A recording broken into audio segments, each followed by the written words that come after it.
Over to Nada. Thank you, Lubna. I'm so happy with this very, very special session. لازم نكررها تاني. Okay, so I'm one of the believers that the best way always is to try to go out of your comfort zone.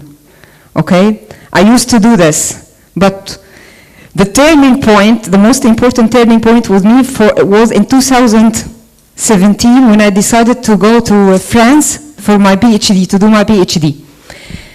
And life was like this. This is the map for the metro in France. It's very complicated, 14 lines, it's difficult to understand. This was my life when I went there.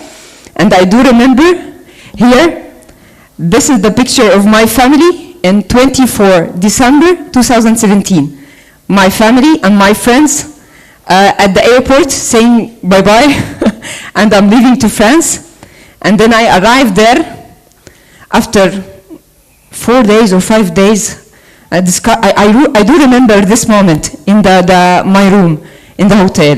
I was like looking to my 2 bags, looking to them, talking to them. I am alone in France. This is the dream that you want, but I'm alone. No language at all. No one wants to speak with me, even in the street. I'm searching for an apartment. I'm in the hospital. No one wants to talk with me in English. And this wasn't the deal with my professor. And I looked to my bags and I said, should I go back to Egypt? But I will leave my dream that I have been working on it since 2012. I started searching for a scholarship and an acceptance letter to do my PhD outside Egypt. So finally I'm here. Then I decided, I go to the hospital, I change my clothes, I wear the scrap, and they say, I will do it. No way to go back to Egypt. And to start to do it, I have to learn the language. And the language is a big barrier in France. It's a huge problem there. So I talked to my dad, and I do remember how he was very supportive. I talked to him, I told him I need to have a very intensive course in French, and this will be very expensive. I cannot do this. And he told me, Nada, a lot of people do PhD, but it's not easy to have many languages. Go, I will support you, and go search for a school, and go to do your studies in the language. So I this was the first day in the school. Okay, so this was the first day in the school. I registered in January 2018, and for 12 months continuously, 5 hours daily, I have to take the metro from my apartment 6:30 a.m.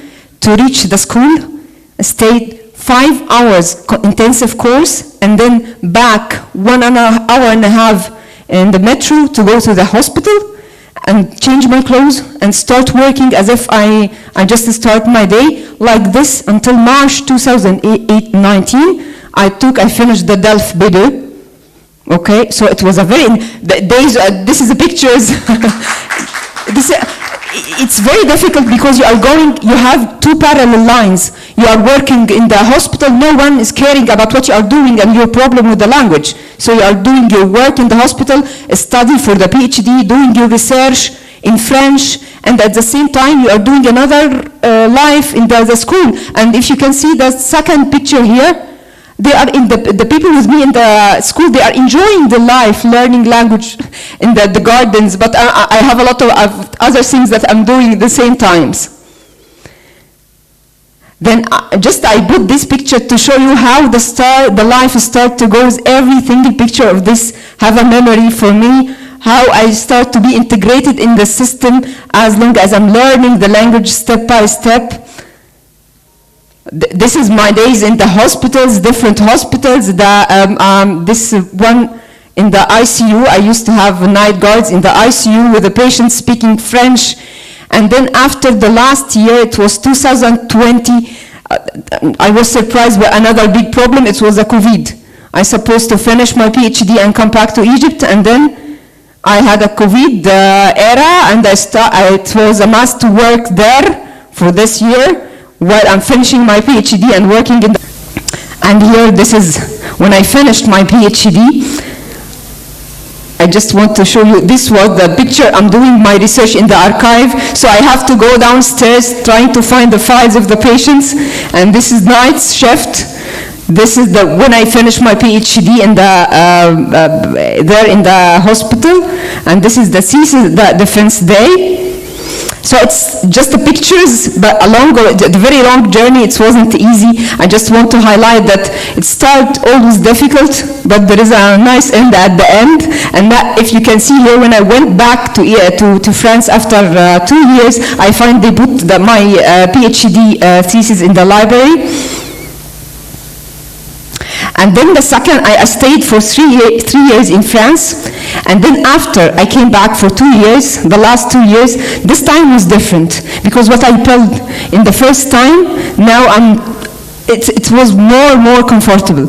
So here I was more integrated in the system. I worked in a lot of different hospitals. Here is the Criminal Center. It was a hospital for the interventional EUS techniques, and this Cochin Hospital for the chromoendoscopy techniques. I was trying to get the maximum use, the maximum benefit from my stay there. So I was like one day in this hospital, the other day in the other hospital, and the rest is in my main hospital. This is Bulprus, my main hospital.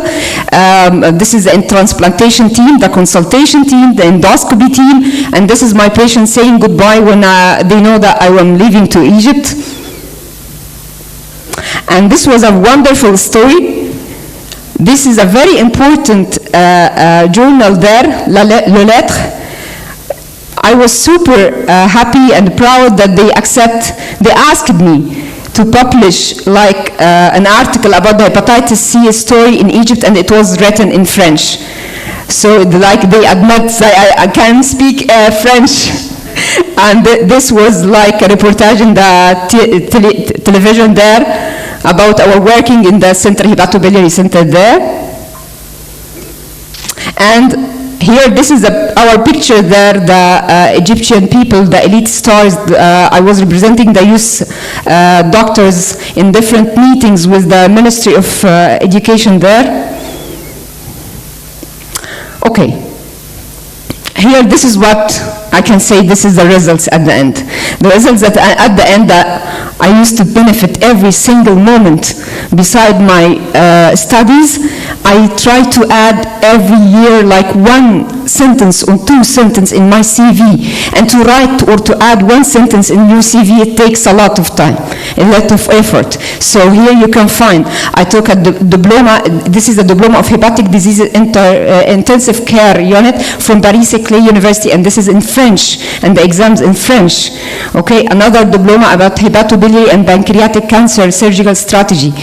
This was in 2019, and then again, I never stopped. I took another one in NASH in 2024, and the last one was for the inflammatory bowel disease from the Sorbonne University.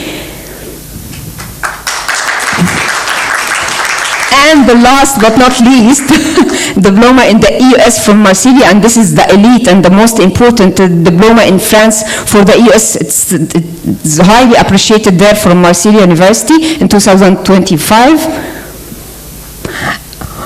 I said also I have to do more and more and more.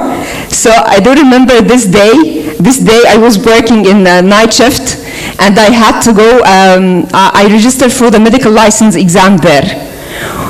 So I passed the first time, and when I passed the first time, I failed. Not failed, but I didn't find a post for me to complete the license.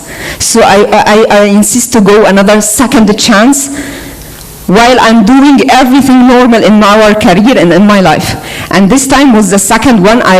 This is the building for the exams, and I was so, I don't know what I will do. The exams is very difficult in French, and it's written for 5 hours, written exams, so it's very aggressive. And this was the exams in October 2024, and alhamdulillah, I succeeded.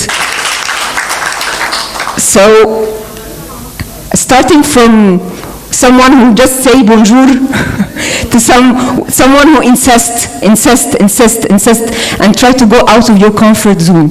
While you are out of your comfort zone, it's not easy. It's not easy, but for sure you will gain a lot. And this is the picture. I don't know if you know this. This is a bismuth classification for the biliary. دكتورة مي أكيد هتبقى عارفة في liver transplantation. He is the one who did this classification. And the building here, its name Center Hepatobiliary Henry Bismuth. I'm honored to be with him, and he's a superstar there. So now I have my picture here among all the superstars team in France. This is the picture everywhere in the building, and I'm proud that I'm one of the team there. Thank you. So a lot of bags. This was while I'm leaving back to Egypt in 2020, and then here 2025. It started with 2 bags, and then it ends like this. Thank you so much. Thank you, Professor Dr. Nada.